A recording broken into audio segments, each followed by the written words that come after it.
Before sneaker culture became what it is today, before resellers, bots, and hype, the Air Jordan 1 changed everything. It wasn't just a shoe, it was a movement. What started as a bold risk by Nike in 1985 turned into a dynasty of innovation, cultural influence, and legendary moments that shaped the sneaker game forever. From the classic Bread 1s to the game-changing Air Jordan 11s, all the way to today's newest drops. We're taking a deep dive in the full history of the Air Jordan line, one sneaker at a time. How did MJ sneakers go from a controversial debut to the most iconic line in history? Let's break it all down, starting where it all began. In 1984, Nike was not the giant it is today. Converse was the king of basketball shoes, and Adidas was Jordan's first choice. Nike, desperate to sign an upcoming superstar, offered Jordan a 5-year, $2.5 million deal, an unheard of contract at the time. Jordan didn't even like Nike at first, but his parents convinced him to sign. That decision changed history. Released in April 1985, the first Air Jordan 1s retailed for $65. Yeah, imagine that today. Now, the first Air Jordan 1 that I bought retailed for $160, and I bought the Air Jordan 1 Bread Toe. This is my first ever Air Jordan 1. But you guys can let me know in the comment section below, what was the first Air Jordan 1 that you bought, and how much was the retail on that bad boy? Let me know. We were blessed to see OG colorways like the Bread, the infamous band pair, the Chicago's, MJ's go-to game shoe, the Royals, one of the rarest from '85, the Shadows, low-key but fire, the Black Toes, a perfect mix of Bread and Chicago, plus metallics, neutral gray, and a lot more. The NBA reportedly banned the black and red Jordan 1 for breaking uniform rules. So Nike ran with it, launching the legendary ban campaign, claiming Jordan was fined $5,000 per game, and Nike gladly paid it. And it's good to see Nike still paying these fines in the modern day, recently paying Jalen Hurts $5,628 fine for wearing mismatched green cleat Jordan 11s. And a little fun fact, the shoe actually banned was the Airship, not the Jordan 1. But Nike's marketing was so good, it really didn't matter. Before the Jordan 1, basketball shoes weren't seen as fashion statements. This shoe changed that forever. Today, the 1985 Jordan 1 OGs resell for thousands, especially pairs in good condition. The first sneaker to blend sports, style, and rebellion, inspiring sneakerheads for generations to come.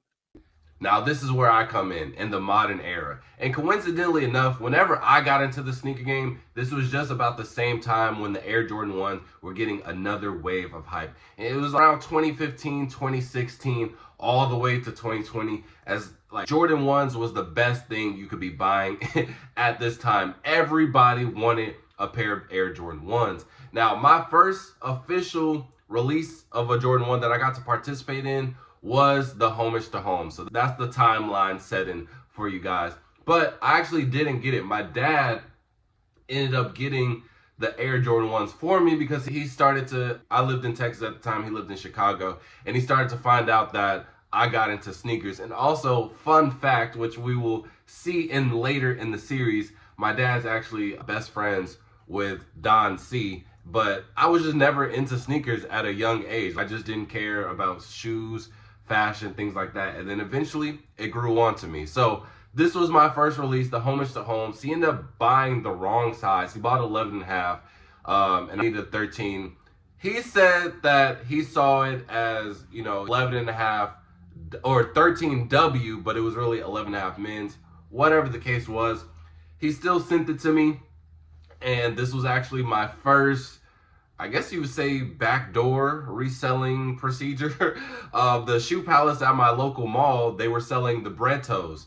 And, I was buck. This was my first time trying to flip a shoe, and it was a Jordan 1. So I come in on release day.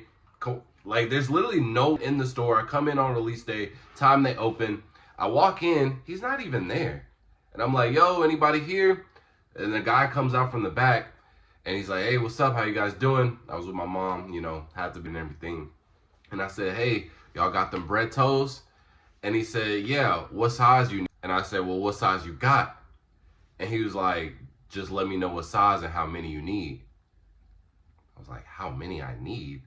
I thought it was one per person. So I just jokingly said, well, I want 5. And I said, I want all 12 and 13. and he brought out 5 boxes. And I was like, yo.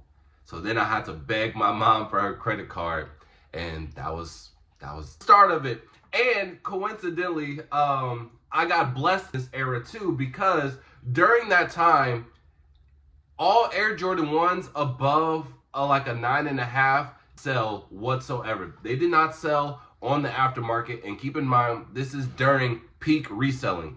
Now, there was a thing back in the day. Well, I guess it wasn't just a thing, but obviously China, their population is way, they got many people there. So usually they'll send some people over to the States, and they're basically like sneaker soldiers. So it was common for a Chinese man to, come to the States, these shoes. Now, the crazy thing about this was that made certain sizes go up in value by so much. So during that time, in that 2015, so I say about 2018 era, any grade school was all green, bro. Resale, grade school on resale was crazy. And then anything from 7.5 to 9.5, we call it those base sizes. You wanted to secure a pair of Air Jordan 1s in those sizes, bro, because they would sell crazy. Why? Because majority of the Chinese people, all of their feet are small. That's just how it goes. Most rare to have somebody over than a size 11. So somebody like me, who's a size 13 or 14, depending on the shoe, I got blessed with a lot of Jordan 1s for retail. A lot of my Jordan 1s that I bought during that time came off returns. I bought the turbo greens because somebody returned them. I bought the pine green 1s for retail because somebody returned them in my size. And I was going to get the court purple, but your boy ran out of money. I was still in high school. But during this time, Air Jordan 1s was just so peak. They were dropping some of the best colorways ever, like some that I just said. We had the turbo greens, we had the bread toes, we had the shadows. They just came back. The obsidian 1s. Everything was amazing. Everything was selling to the point where everybody wanted an Air Jordan 1. Like, that was the only thing that you should be rocking right now.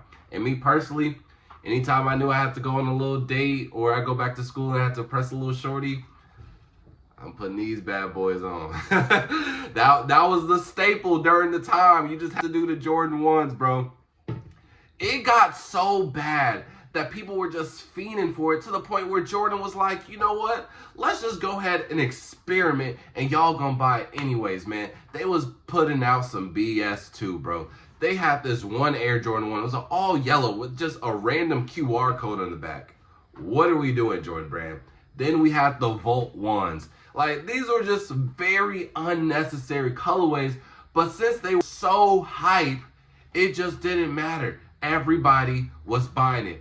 And then in 2018, that's when they ended up doing. I think it had something to do with blocking either the imports. I forgot which way it went, but it blocked the exports or imports going to China, or coming to the U.S. from China. So, and I think this was in 2018. This is when basically we had a shift.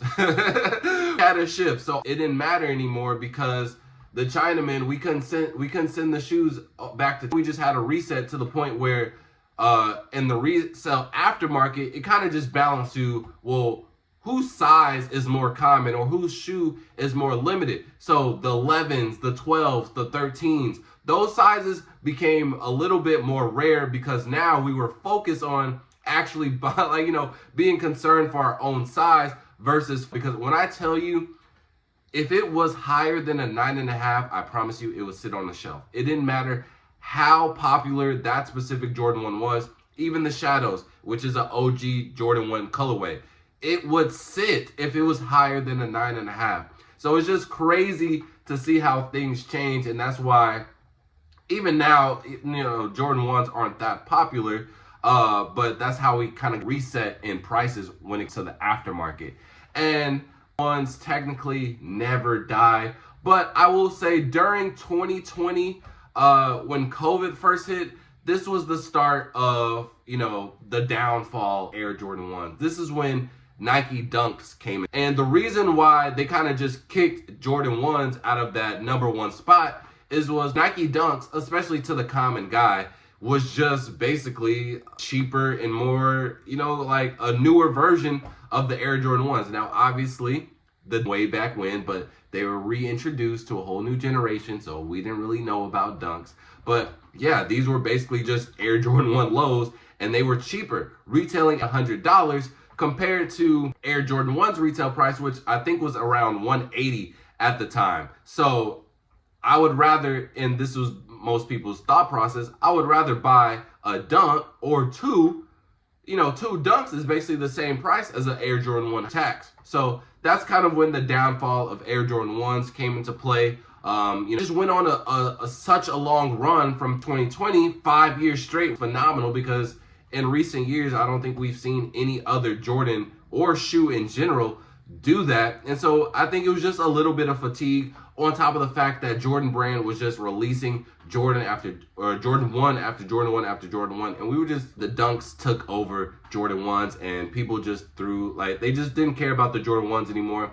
And Jordan brand got a little bit desperate and just tried to give us any kind of colorway they want. And they started to notice that, yeah, these aren't selling anymore. So then Jordan 1s, all sizes started to sit on shelves. They started to go on retail. But for some reason, which I could tell you the reason, Jordan brand, they don't want to disrespect the Jordan 1. So this is a timeless piece, which it is.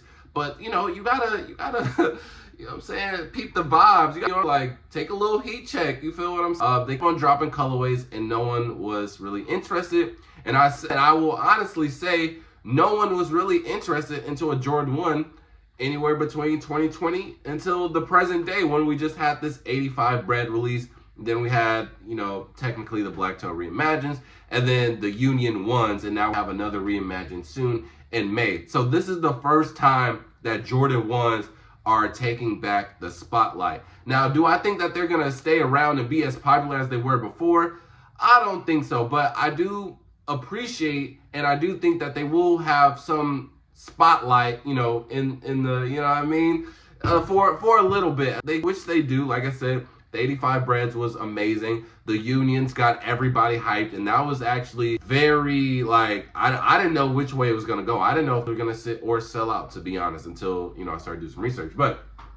And then we're going to have another Reimagine in May, which I do think that will be pretty, because obviously we got the Off-White UNC, the original hasn't been released in such a long time, and it's because of the Off-White UNC. So that will be interesting to see. And then after that, I don't know what the next Air Jordan 1 for the lineup, but this was a roller coaster ride, and I hope you guys enjoyed this video. I want it to be to a point where I can mix the old school and the new school. I've been making a lot of videos, and during these videos, I see there's kind of like a divide with the older generation and then the new generation, to be kind of a mix. So in the first half, I gave you the backstory of, how the Air came to play.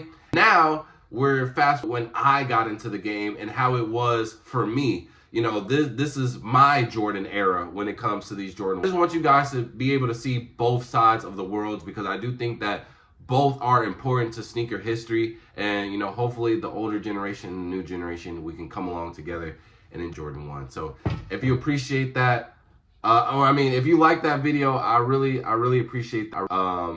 And yeah, we're gonna do an outro. You say you need some shoes. Go hit a 4. For the toe. It's the number 4, the toe. Come on, tap in.